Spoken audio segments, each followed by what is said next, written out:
ये prime minister of India की office से डिजाइन हुआ कॉन्स्पिरेसी है।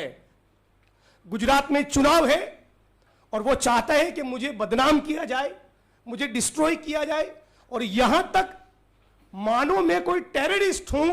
मेरे घर पे छापे किए, मेरे कंप्यूटर को सीज किया, मेरे एमएलए क्वार्टर पे रेड की, लैपटॉप को सीज किया, मेरे कॉन्स्टिट्यूएंसी ऑफिस पे गए, मेरे शेयर टीम के लोगों के मोबाइल जब्त कर लिए।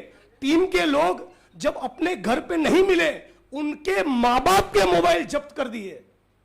मैं साथियों कहना चाहता हूं, हम लोग पेगासस के एरा में जी रहे, जहां पर भारत इस मोदी सरकार के खिलाफ एलिगेशन है कि इस सरकार ने पत्रकार, ह्यूमन राइट्स का काम करने वाले वकील और विपक्ष के नेताओं के मोबाइल और कंप्यूटर में स्पाईवेयर को घुसेड़ा है, इंस्टॉल किया है गैर कानूनी तरीके से। इस दौर में जब जी रहे, तो मुझे ये एप्रीहेंशन, चिंता क्यों ना हो कि जो मेरा कंप्यूटर लिया, जो मेरा लैपटॉप सीज किया, जो मेरे मोबाइल के इंस्ट्रूमेंट लिए, मेरी टीम के लोगों के मोबाइल जब्त की, उसमें देयर इज एवरी चांस कि by now they may have planted something. अब तक उन्होंने उसमें कुछ प्लांट किया हो सकता है। तो सवाल ये हो रहा है कि इतना सारा फर्जीवाड़ा करने में प्रधानमंत्री को क्या रुचि है? इतना सारा फैब्रिकेटेड केसेस करके 2500 किलोमीटर दूर एक जेल में डालकर इस देश के लोकतंत्र को, भाजपा को क्या हासिल होगा? करने के लिए बहुत कुछ है। इन सारे मामलों में सरकार कुछ नहीं कर रही है, और एक ट्वीट करने पर इतना हल्ला, इतना शोर, इतना गिरफ्तारी, आधी रात को 12 बजे मानो किसी टेररिस्ट को आप गिरफ्तार कर रहे हो। उस प्रकार का जो आपने माहौल बनाया है, मैं मानता हूं ये देश के लिए, हमारे लोकतंत्र के लिए बहुत खतरनाक है।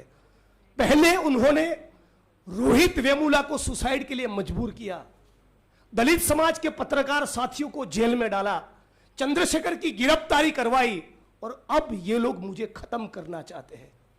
कोई युवा बोले, कोई पत्रकार बोले, कोई वकील बोले, और उसमें भी यदि कोई दलित समाज का युवा लीडर बोलता है, तो मोदी साहब अपने कास्ट बायस के चलते उसको हजम नहीं कर पा रहे।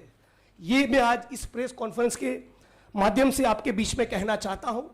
और मोदी साहब भी गुजरात से है, हम भी गुजरात से है, तो उनको चैलेंज भी देना चाहते हैं कि मैं अपने खिलाफ जो मुकदमे हुए, मैं उसको जेल लूंगा, मैं वो सब सहन करूंगा।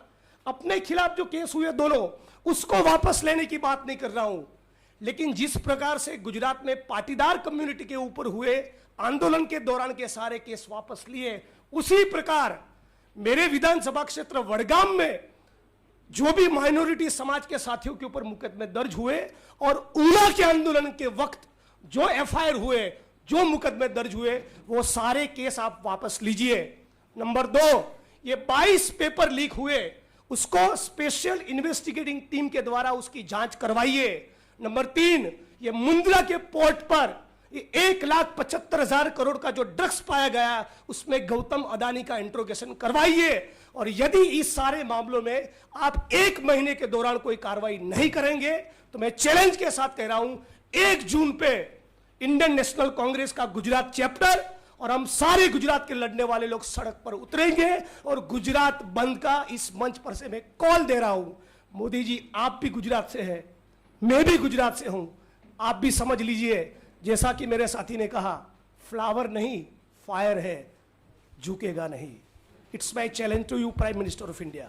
Thank you so much.